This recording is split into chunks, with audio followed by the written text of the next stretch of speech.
Hello friends, வணக்கம் and welcome to tamilpangusandhai. நான் உங்கள் கோபி. இந்த வீடியோல Wonderla holidays ஓட Q4 results நல்லாவே வந்திருக்கிறத பத்தி பார்க்கலாம். And India Cements ஓட weekend results பத்தியும் பார்க்கலாம்.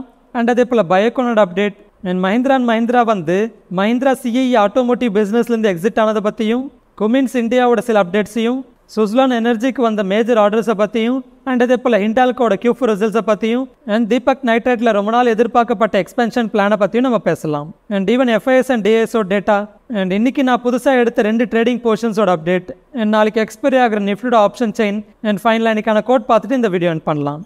ஓகே, இன்னைக்கு Nifty 50 பார்த்தீங்கன்னா கிட்டத்தட்ட 62 பாயிண்ட்ஸ் டிக்ரீஸ் ஆகி 0.34% நெகட்டிவ்ல 18,285ல க்ளோஸ் ஆயிருக்கு.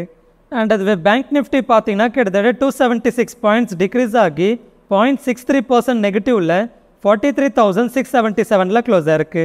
அண்ட் இன்னைக்கு Nifty 50ல அதிகமான வெயிட்டேஜஸ் இருக்கிற ஸ்டாக்ஸ்லேயே ஐடிசியோட ஷேர் ப்ரைஸ் தான் பாசிட்டிவ் ரைஸாக இருந்தது. அண்ட் அது பேங்கிங் ஸ்டாக்ஸ், அதாவது HDFC bank, HDFC, ICICI bank, Kotak Mahindra பேங்க்னு இதோட ஷேர் ப்ரைஸ் எல்லாமே ரொம்பவே ஃபாலோ இருந்தது. அண்ட் அதுவே ஓவரால் மார்க்கெட்டில் இன்னைக்கு டாப் கெய்னர்ஸ்னு பார்க்குறப்போ Deepak Nitrite, Dixon Technologies, Laurus Labs, Crompton and Bandhan Bank. And as we top losers nu paakrappo Cummins India, Adani Enterprises, India Cements, Shree Cement and MCX. And as we short covering stock nu paakrappo இன்னைக்கு Alchem Laboratories la short covering நடந்திருக்கு.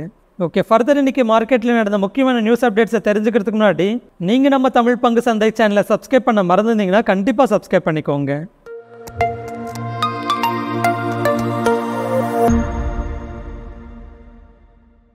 Okay, first வந்து தீபக் நைட்ரைட்டோட அப்டேட்டை பார்க்கலாம். Deepak நைட்ரைட்டோட subsidiary கம்பெனியான Deepak கெம்டெக்ன்றவங்க நேற்று குஜராத் கவர்மெண்ட்டோட MOU sign பண்ணியிருக்கிறத update பண்ணியிருக்காங்க. And இந்த MOU agreement எதுக்காகன்னு கேட்டிங்கன்னா, குஜராத்தோட தாஹேஜ் அண்ட் நந்தசேரின்ற இடத்துல speciality chemicals, phenol, acetone and அதே போல் பிஸ்ஃபினாலை மேனுஃபேக்சர் பண்ணுறதுக்கான ப்ராஜெக்ட்ஸை செட்டப் பண்ணுறதுக்கு அடுத்த 4 வருஷத்தில் 5,000 crores இன்வெஸ்ட் பண்ணுறதுக்கு அக்ரிமெண்ட் போட்டிருக்காங்க. அண்ட் இந்த ப்ராடக்ட்டை மேனுஃபேக்சர் பண்ணுறதுனால இந்தியாவோட இம்போர்ட் பில் குறையிறதுக்கு ஹெல்ப் பண்ணணும்னு சொல்லியிருக்காங்க. அண்ட் அப்படியே இந்த ஒவ்வொரு ப்ராடக்ட்டோட எண்ட் யூசர்ஸையும் மென்ஷன் பண்ணியிருக்காங்க. அதாவது ஸ்பெஷாலிட்டி கெமிக்கல்ஸ்ன்றது ஆக்ரோ கெமிக்கல்ஸ் அண்ட் ஃபார்மா இண்டஸ்ட்ரீஸில் யூஸ் ஆகும்னு சொல்லியிருக்காங்க. ஃபீனால் அண்ட் அசிட்டோன்ன்றது laminates, plywood, pharma, paints and அடெசிவ்ஸ்ன்ற செக்மெண்ட்ஸில் யூஸ் ஆகும்னு சொல்லியிருக்காங்க. அண்ட் அதுவே பிஸ்ஃபினால்ன்றது automotive, electronic, consumer goods, defence and அதே போல் மெடிக்கல் எக்யூப்மெண்ட்டுன்ற வேரியஸ் அப்ளிகேஷன்ஸில் யூஸ் ஆகும்னு சொல்லியிருக்காங்க. அண்ட் ஆக்சுவலாக இந்த தீபக் நைட்ரேட்டோட இந்த எக்ஸ்பென்ஷன் பிளான்ன்றது ரொம்ப நாளாக எதிர்பார்க்கப்பட்டதுன்னு சொல்லலாம். அண்ட் கம்பெனியோட நெட் டெட்டுன்றது ஆல்மோஸ்ட் இப்போ கம்மியாயிடுச்சு. ஸோ இந்த நேரத்தில் கம்பெனி கேபிட்டல் எக்ஸ்பெண்டிச்சர் பண்ணுறதுக்கு ரொம்பவே கம்ஃபர்டபுளான பொசிஷனில் இருப்பாங்க. ஸோ இந்த அப்டேட்க்கு அப்புறமா இன்றைக்கி தீபக் நைட்ரேட்டோட ஷேர் ப்ரைஸ் பார்த்தீங்கன்னா end of the day almost 9.49% பாசிட்டிவாக க்ளோஸ் ஆயிருக்கு. ஓகே, அடுத்து ஹிண்டால்கோட அப்டேட்டை பார்க்கலாம். ஹிண்டால்கோ கம்பெனி அவங்களோட Q4 ரிசல்ட்ஸ் அனௌன்ஸ் பண்ணியிருந்தாங்க. ஸோ அந்த ரிசல்ட்ஸை போன வருஷத்தோட கம்பேர் பண்ணுறப்போ ரெவன்யூ பார்த்தீங்கன்னா 5.4% அதிகமாக இருக்குது. அண்ட் அதுவே ப்ராஃபிட் பார்த்தீங்கன்னா 48% ஃபால் ஆயிருக்கு. அண்ட் மார்ஜின்ஸும் பார்த்தீங்கன்னா 17.2%லேருந்து 8.9% குறைஞ்சிருக்கு. அண்ட் அதுவே இந்த Q4 ரிசல்ட்ஸை போன கோட்டோட கம்பேர் பண்ணுறப்போ நம்பர்ஸ்ன்றது நல்லாவே க்ரோ ஆயிருக்கு. அண்ட் நெட் டெட்டும் குறைச்சிருக்கிறத அப்டேட் பண்ணியிருக்காங்க. அதாவது டிசம்பர் 2022 டைமில் ஹிண்டால்கோட நெட் டெட் வந்து 41,716 crores இருந்ததாகவும் அது இந்த மார்ச் 2023 டைமில் அரௌண்ட் 33,959 crores இருக்குன்னு சொல்லியிருக்காங்க. எனிவே ஓவரால் ரிசல்ட்ஸ் பார்த்தீங்கன்னா மிக்ஸ்டாகவே இருக்குன்னு சொல்லலாம். அதாவது போன வருஷத்தோட கம்பேர் பண்ணுறப்போ ஃபாலோ இருந்தாலும் போன குவார்ட்டரோட கம்பேர் பண்ணுறப்போ க்ரோ ஆயிருக்கு. அண்ட் ஈவன் அவங்களோட டெட்டையும் நல்லாவே கம்மி பண்ணியிருக்காங்க. எனிவே இன்னைக்கு எண்ட் ஆஃப் த டே ஹிண்டால்கோட ஷேர் ப்ரைஸ் பார்த்தீங்கன்னா ஆல்மோஸ்ட் 0.83% நெகட்டிவாக க்ளோஸ் ஆயிருக்கு. ஓகே, அடுத்து சுஸ்லான் எனர்ஜியோட அப்டேட்டை பார்க்கலாம். சுஸ்லான் எனர்ஜி கம்பெனிக்கு டொரண்ட் பவர் கம்பெனிக்கிட்டிருந்து 300 மெகாவாட் வர்த்துள்ள மேஜர் ஆர்டர் வந்திருக்கிறத அப்டேட் பண்ணியிருக்காங்க. அண்ட் பர்டிகுலராக இந்த ஆர்டர்ன்றது டொரண்ட் குரூப் கிட்டிருந்து வந்த 4th ஆர்டர்னு சொல்லியிருக்காங்க. அண்ட் அதே போல் இது 6வது ஆர்டர், அதாவது நியூ சுஸ்லான் 3 மெகாவாட் சீரிஸ் டர்பைனுக்கான 6வது ஆர்டரும் பெரிய ஆர்டராகவும் இருக்குன்னு சொல்லியிருக்காங்க. அண்ட் இந்த ப்ராஜெக்டை ஃபேஸ் பை ஃபேஸாக 2025 கம்ப்ளீட் பண்ணணும்னு சொல்லியிருக்காங்க. ஸோ இப்படி டொரண்ட் பவர் கிட்டிருந்து வந்த மேஜர் ஆர்டருக்கு அப்புறமா இன்றைக்கி சுஸ்லான் எனர்ஜியோட ஷேர் ப்ரைஸ் பார்த்தீங்கன்னா end of the day almost 6.35% பாசிட்டிவாக க்ளோஸ் ஆயிருக்கு. ஓகே, அடுத்து Cummins இந்தியாவோட Q4 results and market close ஆன பிறகு கம்பெனி கொடுத்த ஒரு முக்கியமான அப்டேட்டையும் பார்க்கலாம். ஸோ ஃபஸ்ட்டு Cumminsோட Q4 ரிசல்ட்ஸை போன வருஷத்தோட கம்பேர் பண்ணுறப்போ ரெவன்யூ பார்த்தீங்கன்னா கிட்டத்தட்ட 29% அதிகமாக இருக்குது. அண்ட் அதுவே ப்ராஃபிட் பார்த்தீங்கன்னா கிட்டத்தட்ட 68.5% அதிகமாக இருக்குது. அண்ட் ஈவன் மார்ஜின்ஸும் பார்த்தீங்கன்னா கிட்டத்தட்ட 13.8% இருந்து 17% இம்ப்ரூவ் ஆயிருக்கு. ஸோ ஓவரால் ரிசல்ட்ஸ் பார்த்தீங்கன்னா ஓரளவுக்கு நல்லாவே வந்திருக்குன்னு சொல்லலாம். ஆனால் கம்பெனி அவங்களோட ஃபியூச்சர் அவுட்லுக்கை பார்த்தீங்கன்னா ஓரளவுக்கு காஷியஸான கமெண்ட்டில் கொடுத்துருக்காங்க.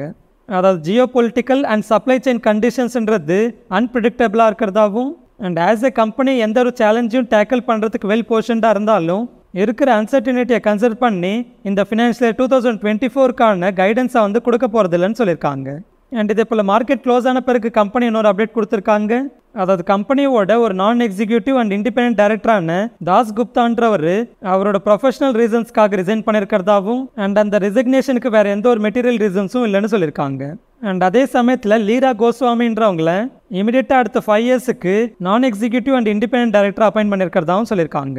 எனவே கியூமின்ஸ் இந்தியாவோட ரிசல்ட்ஸ் ஓரளவுக்கு பாசிட்டிவாக இருந்தாலும் ஃபியூச்சர் அவுட்லுக் காஷியஸாக கொடுத்ததும் அண்ட் ரிசிக்னேஷனோட அப்டேட்டும் ஓரளவுக்கு நெகட்டிவாக இருக்குது. எனவே இன்றைக்கி கியூமின்ஸ் இந்தியாவோட ஷேர் ப்ரைஸ் பார்த்தீங்கன்னா end of the day almost 5.31% நெகட்டிவாக க்ளோஸ் ஆயிருக்கு. ஓகே, அடுத்து மஹிந்திரா சிஐஇ ஆட்டோமோட்டிவ்ன்ற கம்பெனியோட அப்டேட்டை பார்க்கலாம். இன்றைக்கி மஹிந்திரா சிஐஇ ஆட்டோமோட்டிவ்ன்ற கம்பெனியில் அவங்களோட ப்ரமோட்டரான மஹிந்திரான்றவங்க அவங்களோட என்டையர் ஸ்டேக்கை செல் பண்ணியிருக்கிறதா அப்டேட் வந்திருக்கு. அதாவது அரௌண்ட் மார்ச் டைமில் பார்த்தீங்கன்னா M&Mக்கு இந்த மஹிந்திரா சிஐஇ ஆட்டோமோட்டிவ்ன்ற கம்பெனியில் அரௌண்ட் 9.25% ஸ்டேக் இருந்தது. அண்ட் அப்போ அரௌண்ட் 6% ஸ்டேக்கை வந்து செல் பண்ணாங்க. அண்ட் அதனால் அவங்களோட ஸ்டேக் பார்த்தீங்கன்னா அரௌண்ட் 3.19% குறைஞ்சிருந்தது. அண்ட் இப்போ அந்த ரிமைனிங் 3.19% ஸ்டேக்கும் M&M கம்பெனி பிளாக் ட்ரேட்ஸ் வழியாக செல் பண்ணி மஹிந்திரா சிஐஇ ஆட்டோமோட்டிவ்ன்ற கம்பெனிலேருந்து கம்ப்ளீட்டாக எக்ஸிட் ஆயிருக்காங்கன்னு புரிஞ்சுக்கலாம். எனவே இன்னைக்கு மஹிந்திரா சிஐஇ ஆட்டோமோட்டிவோட ஷேர் ப்ரைஸ் பார்த்தீங்கன்னா end of the day almost 4.74% பாசிட்டிவாக க்ளோஸ் ஆயிருக்கு. அதாவது ப்ரமோட்டர் இன்றைக்கி அவங்களோட என்டையர் ஸ்டேக்கை செல் பண்ணியிருந்தாலும் இதோட ஷேர் ப்ரைஸ் பாசிட்டிவாக ரியாக்ட் ஆகிருக்கிறத பார்க்குறப்போ M&M செல் பண்ண ஸ்டேக்கை ஏதோ ஒரு பையர் அக்ரெசிவாகவே பை பண்ணியிருக்காங்கன்னு புரிஞ்சுக்கலாம். ஓகே, அடுத்து பயோகானோட ரிசல்ட்ஸும் அந்த கம்பெனியோட சில அப்டேட்ஸையும் பார்க்கலாம். பயோகானோட Q4 ரிசல்ட்ஸை போன வருஷத்தோட கம்பேர் பண்ணுறப்போ ரெவன்யூன்றது 56.7% க்ரோ ஆயிருக்கு. அண்ட் அதுவே ப்ராஃபிட் பார்த்தீங்கன்னா கிட்டத்தட்ட 31.3% க்ரோ ஆயிருக்கு. அண்ட் மார்ஜின்ஸும் பார்த்தீங்கன்னா 24.6%லேருந்து 26.4% இம்ப்ரூவ் ஆயிருக்கு. ஸோ ஓவரால் Q4 ரிசல்ட்ஸ் பார்த்தீங்கன்னா ஓரளவுக்கு பெட்டராகவே வந்திருக்குன்னு சொல்லலாம். அண்ட் கம்பெனி ET Now கொடுத்த சில அப்டேட்ஸை பார்க்குறப்போ அவங்களோட நெட் டெட்டுன்றது $1.25 பில்லியன், அதாவது அதை INRல கன்வெர்ட் பண்ணிங்கன்னா அரௌண்ட் 10,350 crores சொல்லலாம். ஸோ கம்பெனி இந்த டெட்டை சர்வீஸ் பண்ணுறதுல கம்ஃபர்டபுளாகவே இருக்கிறதாகவும் ஆனால் இன்னும் அவங்களோட கடனை குறைக்கிறதுக்கு அவங்களோட BBL அதாவது பயோகான் பயாலஜிக்ஸ்ன்ற கம்பெனியோட ஸ்டேக்கை வந்து செல் பண்ண போகிறதாகவும் அதாவது அரௌண்ட் 10% அளவுக்கு BBLோட ஸ்டேக்கை செல் பண்ணி அவங்களோட டெட்டை குறைக்க போகிறதாகவும் சொல்லியிருக்காங்க. அண்ட் மற்றபடி சின்ஜின்லாம் அவங்களோட ஃபர்தர் ஸ்டேக் சேல் இருக்காதுன்னு சொல்லியிருக்காங்க. எனவே இந்த ஓவரால் அப்டேட்க்கு அப்புறமா இன்றைக்கி பயோகானோட ஷேர் ப்ரைஸ் பார்த்தீங்கன்னா end of the day almost 0.35% பாசிட்டிவாக க்ளோஸ் ஆயிருக்கு. ஓகே, அடுத்து இந்தியா சிமெண்ட்ஸோட Q4 ரிசல்ட்ஸை பார்க்கலாம். ஸோ இந்தியா சிமெண்ட்ஸோட Q4 ரிசல்ட்ஸை போன வருஷத்தோட கம்பேர் பண்ணுறப்போ ரெவன்யூ பார்த்தீங்கன்னா 4.9% க்ரோ ஆயிருக்கு. ஆனால் நெட் லாஸ் பார்த்தீங்கன்னா போன வருஷத்தை விட அதிகமாகவே க்ரோ ஆயிருக்கு. அதாவது போன வருஷம் Q4ல் கிட்டத்தட்ட 23.7 crores நெட் லாஸ் போஸ்ட் பண்ணியிருந்தாங்க. ஆனால் இந்த Q4ல் 217 crores நெட் லாஸ் போஸ்ட் பண்ணியிருக்காங்க. ஸோ இந்த வீக்கான் ரிசல்ட்ஸ்க்கு அப்புறமா எனக்கு இந்தியா சிமெண்ட்ஸோட ஷேர் ப்ரைஸ் பார்த்தீங்கன்னா end of the day almost 2.79% நெகட்டிவாக க்ளோஸ் ஆயிருக்கு. ஓகே, அடுத்து Wonderla ஹாலிடேஸோட Q4 ரிசல்ட்ஸ் பார்த்தீங்கன்னா நல்லாவே வந்திருக்குன்னு சொல்லலாம். அதாவது போன வருஷம் Q4ல் ரெவன்யூ பார்த்தீங்கன்னா 58 crores இருந்தது. ஆனால் இந்த Q4ல் அது 98 crores இன்க்ரீஸ் ஆயிருக்கு. அண்ட் அதே போல் ப்ராஃபிட் ஆஃப்டர் டேக்ஸ் பார்த்தீங்கன்னா போன வருஷம் Q4ல் 9 crores இருந்தது. அண்ட் அதுவே இந்த Q4ல் அது 35 crores இன்க்ரீஸ் ஆயிருக்கு. So overall Wonderla ஹாலிடேஸோட Q4 results பார்த்தீங்கன்னா நல்லாவே வந்திருக்குன்னு சொல்லலாம். ஆனால் இந்த ரிசல்ட்ஸ் வந்து மார்க்கெட் க்ளோஸ் ஆன பிறகு வந்தது. எனவே இன்னைக்கு எண்ட் ஆஃப் த டே Wonderlaவோட ஷேர் ப்ரைஸ் பார்த்தீங்கன்னா ஆல்மோஸ்ட் 1.13% பாசிட்டிவாக க்ளோஸ் ஆயிருக்கு. ஓகே, அடுத்து FIS அண்ட் DISஓட டேட்டா பார்க்கலாம். இன்றைக்கும் FIS பார்த்தீங்கன்னா நெட் பையிங் பண்ணியிருக்காங்க. அதாவது FIS வந்து இன்னைக்கு கிட்டத்தட்ட 1,186 crores அளவுக்கு நெட் பையிங் பண்ணியிருக்காங்க. அண்ட் DISவும் கிட்டத்தட்ட 301 crores நெட் பையிங் பண்ணியிருக்காங்க. ஓகே, அடுத்து இன்றைக்கி என்னோட ட்ரேடிங் போர்ஷனோட அப்டேட்னு பார்க்குறப்போ இன்றைக்கி குஜராத் கேஸோட போர்ஷன்ஸ்லேருந்து ப்ராஃபிட் புக் பண்ணி எக்ஸிட் பண்ணிவிட்டேன்.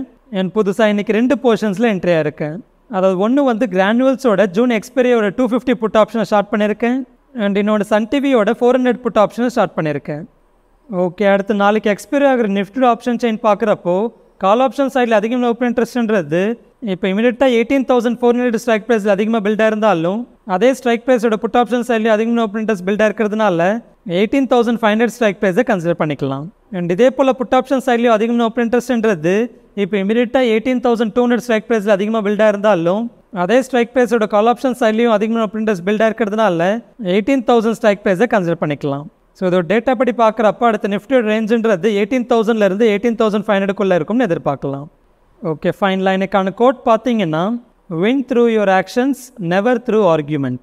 அதாவது இந்த கோட்டில் நான் ஒன்று புரிஞ்சுக்கிட்டது என்னென்னா, சில டைம்ஸில் நம்ம ஆர்கியூமெண்ட் பண்ணி வின் பண்ணாலும் நம்ம வேணால் ஆறுதலுக்கு வின் பண்ணிட்டோன்னு சொல்லலாம், ஆனால் ஆக்சுவல் வின் பண்ணதுக்கான சந்தோஷத்தை நம்ம அடைய முடியாது. அண்ட் அதுவும் ரிலேஷன்ஷிப் மேட்டர்ஸில் பார்த்தீங்கன்னா ஆர்கியூமெண்ட்ஸ் பண்ணி வின் பண்ணிங்கன்னா அந்த சப்ஜெக்டில் வின் பண்ணலாம், பட் அந்த ரிலேஷன்ஷிப்பில் நம்ம ஃபெயில் ஆகிடுவோம். எனவே இதை பற்றி உங்களுக்கு கருத்து இருந்தால் கமெண்ட் பண்ணுங்கள். நாளைக்கு இன்னும் நிறைய இன்ட்ரெஸ்டிங் அப்டேட்ஸோடு உங்களை மறுபடியும் சந்திக்கிறேன். அது வரைக்கும் டேக் கேர், குட் பை.